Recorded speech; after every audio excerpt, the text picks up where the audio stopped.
নমস্কার, আমি সৌভিক। নতুন ভিডিওতে সবাইকে স্বাগত জানাই।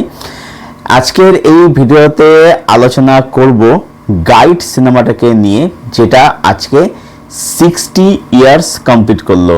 আমি কমিউনিটি ট্যাবে একটা পোস্ট লিখেছি যে গাইড আজকে 60 ইয়ার্স কমপ্লিট করেছে। আজকের এই ভিডিওতে সিনেমাটা হবে সেলিব্রেশন। So let's start. তো গাইড, এই যে সিনেমাটা, এটা হচ্ছে আর কে নারায়ণের লেখা বিখ্যাত নভেল, বিখ্যাত উপন্যাস গাইড থেকে অবলম্বন করে বানিয়েছিলেন। এটা গাইড উপন্যাসের অ্যাডাপ্টেশন। ছবিটা বানিয়েছিলেন হচ্ছে বিজয় আনন্দ, দেবানন্দের ভাই বা দাদা, এবং দেবানন্দ ছিলেন এই ছবির মধ্যে লিড চরিত্র এবং ওয়াহিদুর রহমান ছিলেন এবং আরো অনেকে ছবির মধ্যে অভিনয় করেছিলেন।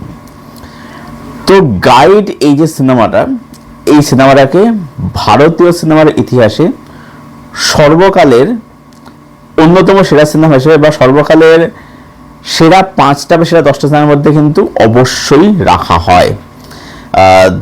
নাসিরুদ্দিন শাহ, কিংবদন্তি অভিনেতা, তিনি বলেছিলেন, যেটা নিয়ে বিতর্ক হয়েছিল, যে ওনার কাছে পথের পাঁচালীর থেকে গাইড সিনেমা নাকি অনেক বেটার লাগে। এবারে এই কথার সাথে কেউ এগ্রি করবে, কেউ এগ্রি করবে না। আমি পার্সোনালি এগ্রি করি না, বাট এটা নিঃসন্দেহে বলা যায় যে গাইড কিন্তু সর্বকালের সেরা 5টা সিনেমার মধ্যে একটা অবশ্যই থাকবে।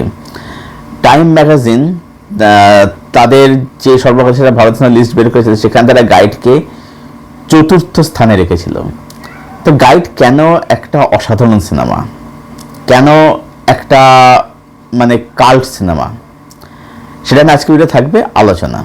তা আমি এখানে এরকমভাবে গল্প, চিত্রটা কি, আমি এরকম অ্যানালিসিস দিকে আমি যাবই না। কারণ একটা সিনেমার মধ্যে সিনেম্যাটিক সমস্ত ডিপার্টমেন্ট পারফেক্ট ছিল বলেই সিনেমাটা আজকে মানে এই পর্যায়ে এসে পৌঁছে, সিনেমাটার যে ভ্যালু সেটা এই পর্যায়ে এসে পৌঁছেছে। আমি এখানে কতগুলো অ্যাসপেক্টস নিয়ে কথা বলবো, যে সিনেমাটা কেন একটা কাল্ট সিনেমা। এটা সম্পূর্ণ আমার ইন্টারপ্রিটেশন হবে। তো সবার প্রথমে হচ্ছে যে এই সিনেমাটার নাম গাইড কেন, নভেলটার নাম গাইড কেন। আমি তো নভেলটা পড়িনি, কিন্তু একটা সেটা নির্দ্বিধায় বলাই যায় যে আর কে নারায়ণ, যার লেখা মালগুড়ি সবাই পড়েছ, বা যে সিরিজটা হয়েছিল সেটা একটা অসাধারণ সিরিজ ছিল, সেটা তোমরা অবশ্যই দেখো, যে তিনি একজন খুব অসাধারণ রাইটার ছিলেন। তো গাইড যে গল্পটা, সেই গল্পটা কিন্তু অন পেপার অসাধারণ একটা গল্প ছিল। এবার সিনেমার মধ্যে বাকি যা সিনেমাটিক এলিমেন্ট রয়েছে সেটা তো আলাদা বিষয়, সেটা সিনেমাটা কিন্তু অসাধারণ বানাচ্ছে, বাট ফার্স্ট অল যে গল্পটা অন পেপার অসাধারণ। তো গাইড, গাইড নামটা কি জন্যে? গাইড আমাদের কি করে? গাইড হচ্ছে আমাদেরকে একটা জার্নি করে, সফর করায়। এখানে এই গল্পটা বা এখানে এই যে গাইড, এ হচ্ছে আমাদেরকে অ্যাকচুয়ালি জীবনের সফর করাচ্ছে। এরকম আমরা এখানে রাজু বলে এক ফ্রিল্যান্স গাইডের গল্প বা জার্নি দেখতে পাচ্ছি, তাই তো? এটাই দেখতে পাচ্ছি যে ট্যুরিস্টদেরকে বিভিন্ন জায়গা ঘুরে ঘুরে দেখা যায়, যথেষ্ট ভালো নলেজ আছে, মানে সে যথেষ্ট পড়াশোনা জানে টানে, ইংরেজি বলতে বলতে পারে, এরকম একটা গাইড সে আর কি। এবারে তার সাথে একদিন দেখা হচ্ছে রোজি, যে হচ্ছে একজন বিবাহিত মহিলা, যেটা ওয়াহিদুর রহমান ম্যাম প্লে করছেন। এবারে এই রোজি হচ্ছে নাচ গান করতে ভালোবাসে, সে পতিতার কাছে মানুষ হয়েছে, ঠিক আছে, অরফ্যান তাকে বলতে পারো। এবারে তার বিয়ে হচ্ছে তার থেকে বয়সে অনেকটা বড় একটা লোকের কাছে। এবারে সেই লোকটার কাছে টাকা আছে, কিন্তু এই লোকটা একে সে সময় নেয়, ভালোবাসা দেয় না। এই মহিলাটা, এই মেয়েটা রোজি, সে ভালোবাসা চায়, এবং লোকটা সেক্সুয়ালিও অক্ষম, যে কারণে মানে ভালোবাসা বা মেন্টাল যে সুখ বা ফিজিক্যাল সুখ কোনোটাই পায় না, যার ফলে এর বিবাহিত জীবন ভালো নয়। এবারে এই রোজির সাথে দেখা হচ্ছে রাজুর, বা দুজনে দেখা হচ্ছে, তাদের মধ্যে পরিচিতি হচ্ছে, ঘনিষ্ঠতা হচ্ছে, প্রেম হচ্ছে একটা সময় পরে। এইবার এখানে যে প্রথম স্টেপ, যে প্রথম কথা হচ্ছে যে এটা যে সময়ের কথা বলা হচ্ছে, গাইড নভেলটা লেখা হয়েছিল 1958-এ, সিনেমা রিলিজ হয় 1965-এ। তো এই যে লেট 50 বা আর্লি মিড 60-এর এই যে সময়কালটা, এই সময়কালটাতে কিন্তু মেয়েরা এই যে নাচ গান করছে, যেটা আজকের দিনে দাঁড়িয়ে হয়তো খুব আজকের দিনে ইনস্টাগ্রাম তো ছেড়ে দাও, ওটা পনস্টাগ্রাম হয়ে গেছে, যা খুশি নাচের নামে আর কি। তো তখনকার দিনে কিন্তু এই মেয়েরা নাচ করছে, এটাকে কিন্তু খুব নিচু নজরে দেখা হতো। তো রোজি ক্যারেক্টারের মধ্যে দিয়ে এই জিনিসটা কোথাও গিয়ে কিন্তু একটা ব্রেক করার চেষ্টা করা হয়। প্রোগ্রেসিভ ক্যারেক্টার, কিন্তু খুব প্রোগ্রেসিভ ক্যারেক্টার। এবারে এই যে এদের মধ্যে প্রেমটা হচ্ছে, এখানে কিন্তু অ্যাকচুয়ালি মানে এটা কিন্তু পরকীয়া নয়, ঠিক আছে। অনেক বলবে যে বর থাকতে যতই যেরকমই হোক, কেন অন্য একটা ছেলের সাথে যে প্রেম করতে যাবে, কেন স্বামী কেন থাকবে না, স্বামী যা করছে সেটা সে তো স্বামী হয়, হ্যান ত্যান, এটা অনেকে হলে বলতে পারে। তো এবার ব্যাপারটা হচ্ছে যে মানে এখানে দেখাচ্ছে কি, সে মানুষটা ভালোবাসা চায়, একটা ভালো সঙ্গ চায়, যেটা সে তার স্বামীর থেকে পাচ্ছে না, এটাই তো, ঠিক আছে। মানে অ্যাকচুয়ালি ব্যাপার হচ্ছে কি, এই যে আমাদের অ্যাডজাস্টমেন্ট করতে বলা হয় সেটা মেয়েদের ক্ষেত্রে, তো অ্যাডজাস্টমেন্টের ক্ষেত্রে একতরফা হয়, তাই না। অ্যাডজাস্ট সেখানেই করো যেখানে করলে তোমার বেনিফিট হবে, তাই তো। উল্টো দিক থেকে সে অ্যাডজাস্টমেন্ট করবে আর কি, তখন অ্যাডজাস্টমেন্টটা করো। তো এই ট্যাবুটাকে কিন্তু ব্রেক করছে, ঠিক আছে, এই ট্যাবুটার কথা ব্রেক করছে। এবং যদি আমরা রাজুর মানে পার্সপেক্টিভ দেখি, যে রাজু একটা বিবাহিত মহিলার সাথে সে কিন্তু ভালোবাসা করছে, প্রেম করে সম্পর্কে জড়িয়ে যাচ্ছে। এরপর কি হচ্ছে, ডিভোর্স হয়ে যাচ্ছে। যে সময়ের কথা বলা হচ্ছে, সময় ডিভোর্স কিন্তু ভাবা যেত না, ডিভোর্স হচ্ছে, বিবাহ বিচ্ছেদ হয়ে যাচ্ছে। হওয়ার পরে তার রাজুর সাথে তার বিয়ে হচ্ছে, তারা থাকা শুরু করছে একসাথে, এটাই। এবং এখানে দেখতে পাচ্ছি কি, যে পুরো সমাজ রাজুর এগেনস্টে চলে যাচ্ছে। কারণ কি, কারণ সে একটা ডিভোর্সি মেয়েকে বিয়ে করছে, এবং আমাদের মেয়েকে বিয়ে করছে যে মেয়েটা ডান্স করে, নাচে, যাকে হচ্ছে মানে এই ধরনের মেয়েদেরকে সমাজ একটা খারাপ চেয়ে নিচু নজর দেখে। যার ফলে কি হচ্ছে, রাজুর গাইডের চাকরি চলে যাচ্ছে, রাজু সব কিছু হারাচ্ছে, তার মা তাকে ত্যায্য, মা এবং মামা তাকে ত্যায্য করছে, সে বাড়ি থেকে বেরিয়ে যাচ্ছে, এটা আমরা দেখতে পাচ্ছি। সমাজ তার কাছে চলেছে, অর্থাৎ এখানে রাজু এবং রোজি তারা মানে যা করছে স্টেপ নিচ্ছে, সেটা কিন্তু মানে সমাজের এগেন্সে, সোসাইটির এগেন্সে স্টেপ নিচ্ছে। এরপর আমরা কি দেখতে পাচ্ছি, যে যেহেতু রাজুর জবটা চলে যাচ্ছে, কাজটা চলে যাচ্ছে, রোজি যেহেতু নাচ জানতো, সে কিন্তু নাচের প্রোগ্রাম করে করে সে কিন্তু অনেক টাকা আর্ন করতে থাকে, এবং রোজি ন্যাশনাল পরে কিন্তু একটা বড় সেলিব্রিটি হয়ে যায়, এবং সেখানে রাজু ডেফিনেটলি একটা বড় ভূমিকা থাকে, তাদের জীবনে সুখ আসে। অর্থাৎ এখানে আমরা কি দেখতে পাচ্ছি, যে এই যে আমাদের সাথে ট্যাবু রয়েছে, যে শুধুমাত্র হাজব্যান্ডরাই ইনকাম করবে, ওয়াইফরা ঘরে বসে খাবে, ঠিক আছে, মানে হাজব্যান্ড হচ্ছে ওয়াইফের দায়িত্ব নেবে, যেটাকে আমরা ভাত খাবে দায়িত্ব বলে থাকি আমাদের বাংলার রিচুয়ালস আর কি। তো এইখানে কিন্তু এই যে ট্যাবুটা, যে হাজব্যান্ডই শুধু ইনকাম করে, হাজব্যান্ডই তো বউকে খাওয়াবে, বউ ঘরে থাকবে, ঘরে বসে হাজব্যান্ড টাকায় খাবে, এই ট্যাবুটা কোথাও কি ব্রেক করছে। অর্থাৎ জেন্ডার রোল এখানে কিন্তু সুইচ হচ্ছে, যে হাজব্যান্ডে যদি কাজ চলে যায়, তাহলে সেই জায়গায় সেই রোলটা কিন্তু ওয়াইফও প্লে করতে পারে, বা মানে ওয়াইফও সেখানে ইনকাম করে, যদি হাজব্যান্ড যদি একেবারে বেকার হয়ে পড়ে, ওয়াইফ কিন্তু সেখানে হাজব্যান্ডের দায়িত্ব রেসপন্সিবিলিটি নিতে পারে। আফটারঅল এটাও কিন্তু পাশে থাকা, মানে হাজব্যান্ড ওয়াইফকে খাওয়াচ্ছে, এটাও যেমন পাশে থাকা, আবার at the same time wife হাজব্যান্ডের দায়িত্ব নিচ্ছে, তাকে খাওয়াচ্ছে, এটাও কিন্তু পাশে থাকা। তো এই ট্যাবুটাকে ব্রেক করছে, যেটা সেটা কিন্তু একদমই ভাবা যেত না। এরপর আমরা কি দেখতে পাচ্ছি, যখনই রোজি বা নলিনী আর কি, পরবর্তী নাম যেটা হয় ওয়াহিদা রহমান ম্যামের। তো এখানে আর কি দেখতে পাচ্ছি যে যখন রোজি খুব সাকসেসফুল হয়ে যাচ্ছে তখন তাদের মধ্যে কোথাও একটা দূরত্ব তৈরি হচ্ছে। কেন হচ্ছে? কারণ এইখানে কিন্তু এই রাজু ক্যারেক্টারের মধ্যে প্রথম ক্যারেক্টারকে খুব প্রোগ্রেসিভ মনে হয়, যে খুব প্রোগ্রেসিভ মাইন্ডের এই ক্যারেক্টারটা। তারপর তার মধ্যে কিন্তু হিপোক্রেসিটা কিন্তু ধরা পড়ে, কারণ আফটারঅল সেও কিন্তু হিউম্যান, সেও কিন্তু মানুষ, ঠিক আছে?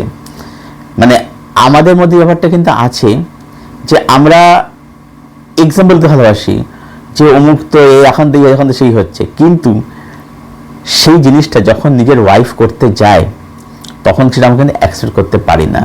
তো কোথাও গিয়ে রাজুর মধ্যে সেই মেল ইগো, সেই ইনসিকিউরিটিটা কিন্তু কাজ করতে থাকে, এবং সে দেখতে পাই কি যে সে মদ খাচ্ছে, জুয়া খেলছে, যে ভালোবাসা ছিল সেটা কোথাও গিয়ে একটা দূরত্বে পরিণত হয়, দূরত্ব তৈরি করে।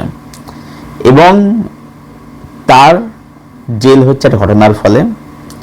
এবং আমার প্রথম দেখতে সিনেমার ফার্স্ট দৃশ্যে যে রাজু জেল থেকে বেরোচ্ছে, ঠিক আছে? মানে জার্নিটা এইখানে এসে পৌঁছাচ্ছে, গাইড থেকে কোথায় এসে পৌঁছাচ্ছে, এই যে একটা জার্নি, সফর, এটাই হচ্ছে জীবনের সফর আর কি, যে তাকে কত কিছু ডিফিকাল্ট স্টেজের মধ্যে তাকে যেতে হচ্ছে। এবং কি দেখতে পাচ্ছি শেষ পর্যায়ে এসে রাজু একজন সাধু বা সন্ত হয়ে যাচ্ছে, যে জীবনের কথা শোনাচ্ছে, তাদেরকে ভক্তদের বলছে, যারা তাদের ভক্ত তার ভক্ত হচ্ছে আর কি। এবার এখানে আর কি দেখতে পাচ্ছি যে এই যে সাধু মহারাজ সন্ত যাই হোক না কেন, অ্যাকচুয়ালি এরা যে কেউই স্বর্গ থেকে নেমে আসেন, এরা সাধারণ মানুষ।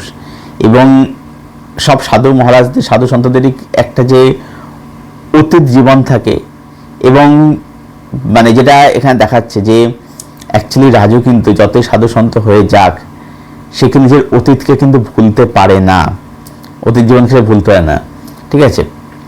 এবং সাধু মহারাজ সন্ত মানেই যে তারা একদম স্বর্গ থেকে নেমে এসছে, তারা খুব পারফেক্ট তা কিন্তু নয়, তাদের মধ্যেও কিন্তু খুঁত বা ভুল ত্রুটি কিন্তু রয়েছে, ঠিক আছে? এটাও কিন্তু দেখানো হচ্ছে। তো এই যে জার্নি, পুরো যেটা জার্নি, যে ক্যারেক্টার যে একটা আর্ক, এই কারণে ছবির নাম হচ্ছে গাইড, কারণ এটা আমাদের জীবন একটা জার্নির সফর করেছে, এটা খুব কঠিন জার্নি করাচ্ছে। এবং অ্যাকচুয়ালি আমি মনে করি ছবিটা একটা ট্র্যাজিক সিনেমা, এন্ডিংয়ের জন্য বলছি না, সিনেমাটা ট্র্যাজিক সিনেমা। এখানে এই যে আমরা যে ক্যারেক্টারগুলো দেখতে পাচ্ছি, অ্যাকচুয়ালি ক্যারেক্টারগুলো কিন্তু কিছুই কিন্তু পায় না শেষ অবধি, ঠিক আছে? কিছুই কিন্তু পায় না। মানে যদি আমি রাজুর দিক থেকে দেখি, সে একটা ম্যারিড মেয়েকে, তার ডিভোর্স মেয়েকে ভালোবাসছে। এক সময় পরে যেহেতু তার ওয়াইফ বেশি সাকসেসফুল হয়ে যাচ্ছে, কোথাও তার মধ্যে একটা মেল ইগো, একটা ইনসিকিউরিটি কাজ করতে শুরু করছে, এবং তার জেল হচ্ছে, উশৃঙ্খল জীবনযাপন করছে। অন্যদিকে যদি আমি দেখি রোজি ক্যারেক্টার বা নলিনী ক্যারেক্টারটা, সেও কিন্তু কিছু কিন্তু পাচ্ছে না আলটিমেটলি, ঠিক আছে? কারণ সে ভালোবাসা পাওয়ার জন্যই তো রাজুর হাত ধরেছিল, তার কোথাও যাওয়ার জায়গা ছিল না। কিন্তু দেখা যাচ্ছে যে কোথাও গিয়ে যখন সে সাকসেসফুল হয়ে যাচ্ছে, তখন কিন্তু দেখা যাচ্ছে যে মানে সে কিন্তু তার সাথে কিন্তু হাজব্যান্ডের সাথে কিন্তু দূরত্ব তৈরি হয়ে গেল, ঠিক আছে? এবং আমরা শেষ পর্যন্ত দেখতে পাই যে নলিনী কিন্তু সে কিন্তু বড় সেলিব্রিটি হয়ে গেছে, বড় ডান্সার হয়ে গেছে, বাট তার জীবনেও কিন্তু সে যেটা চেয়েছিল ভালোবাসাটা কিন্তু সে পায়নি, ঠিক আছে? অর্থাৎ ওইটুকু আমরা বুঝতে পারি যে আমরা হয়তো এই গ্ল্যামারাস ওয়ার্ল্ড অনেক কিছু দেখি, যদিও সেরকম কিছু দেখায়নি, তবুও আমি এটা বলছি যে অনেক কিছু আমরা দেখতে পাই যে এই যে হাসছে করছে, একটা গ্ল্যামারাস ওয়ার্ল্ডের মধ্যে রয়েছে, কিন্তু তাদের জীবনটা যে কতটা শূন্যতায় পড়ে সেটা বুঝতে পারি এই রোজির ক্যারেক্টারের মধ্যে দিয়ে আর কি, ঠিক আছে? এটাই দেখাচ্ছে। অন্তত রোজির মা এবং রোজির মামার কথা বলবো না, মায়ের কথা এখানে বলবো। মা যে ছেলেকে যে ত্যায্য করছে, ঠিক আছে, কারণ তিনিও সে সমাজের অংশ, তিনিও সেই ধ্যান ধারণে বিশ্বাস করেন, মানে চিরাচরিত ধ্যান ধারণা সেটা বিশ্বাস করেন। তো আলটিমেটলি কিন্তু মাও কিন্তু সুখে ছিলেন না, কারণ সেখানে সন্তানকে ত্যায্য করছেন। ঠিক আছে, এখানে অ্যাকচুয়ালি কোনো ক্যারেক্টার কিন্তু অ্যাকচুয়ালি কিন্তু বেনিফিট কিছু পাচ্ছে না, কিন্তু সবার জন্য ট্র্যাজেডি কিন্তু ঘটছে আর কি।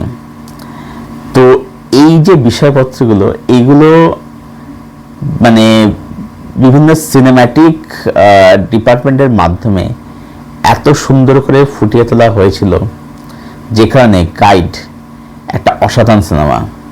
এবং এই ছবির মধ্যে অসাধারণ সব পারফরমেন্স হচ্ছে, দেবানন্দ স্যার বলি, ওয়াহিদা রহমান ম্যাম বলি, প্রত্যেকে অসাধারণ পারফরমেন্স দিয়েছিলেন, কাল্ট পারফরমেন্স সবাই এখানে। এবং এই ছবির যে গান, প্রত্যেকটা গান এত সুন্দর, আজ ফি জিনে কি তামান্না হে, গাতা রহে মেরা দিল, পিয়া তো সে নैना লাগে রে, মানে যত গান ছিল এই ছবির মধ্যে, প্রত্যেকটা গান সিচুয়েশন এমনভাবে সুন্দর করে ম্যাচ করে যায়, যেখানে বললাম যে গাইড কিন্তু মানে তার বক্তব্য, তার মধ্যে যে স্তর লেয়ার, সেগুলো নিরিখে দেখলে সেটাও যেমন অসাধারণ, পাশাপাশি সিনেম্যাটিক লেন্স বা ল্যাঙ্গুয়েজ দেখলে সেটাও কিন্তু অসাধারণ। তো গাইডকে দুভাবে দেখতে রে, মানে সিনেম্যাটিক লেন্স দেখলেও অসাধারণ পারফেক্ট সিনেমা, এবং যদি তুমি এটা সোশ্যাল লেন্স থেকে দেখিস তাহলেও কিন্তু সিনেমাটা কিন্তু একটা অসাধারণ সিনেমা। কারণ সিনেমাটার মধ্যে অনেক কিছু নিয়ে কিন্তু কথা বলছে, মানে অ্যাকচুয়ালি যে প্লটটা না, জার্নিটা কিন্তু প্রোগ্রেসিভ একটা প্লট। মানে এখানে এমন সব জিনিসপত্র, এমন সব এলিমেন্ট দেখানো হচ্ছে যেটা কিন্তু সেই সময় দাঁড়িয়ে কেউ কিন্তু সত্যি বলতে ভাবতে পারেনি, ভাবতে পারতো না। তো এটাই ছিল গাইড নিয়ে আমার পুরো আলোচনা। তো এটাই বলার ছিল। তো তোমাদের এতে কি ওপিনিয়ন, ডেফিনেটলি সেটা কমেন্ট করে জানাও। আর আমি এটাই বলবো যে গাইড যারা দেখোনি, যদি এরকম কেউ থেকে থাকো যারা দেখোনি, আমি বলবো যে গাইড দেখাটা কিন্তু মাস্ট। যদি তুমি যে সত্যিকারের সিনেমা প্রেমী হয়ে থাকো, গাইড দেখাটা মাস্ট। গাইড না দেখা থাকলে, মানে এই ধরনের সিনেমা না দেখা থাকলে, ওই সিনেমা দেখা তোমার সম্পূর্ণ একদমই নয়। তো এটুকুই বলার ছিল। ভিডিওটা ভালো লাগলে লাইক করো, শেয়ার করো, চ্যানেলটাকে অবশ্যই সাবস্ক্রাইব করে দিও, এবং পাশের যে বেল আইকনটা আছে সেটাকে প্লিজ অন করে দাও, যাতে এরকম আরও রিভিউ বা ভিডিও আসলে তার নোটিফিকেশান সহজে এবং শীঘ্রই পেয়ে যাও। ভিডিওটাকে এখানেই শেষ করছি, আবার দেখা হচ্ছে তোমাদের সাথে খুব শীঘ্রই নতুন কোনো একটা ভিডিওর সাথে। ততক্ষণের সাথে ভালো থেকে সুস্থ তোমার সঙ্গে জুড়ে থেকো।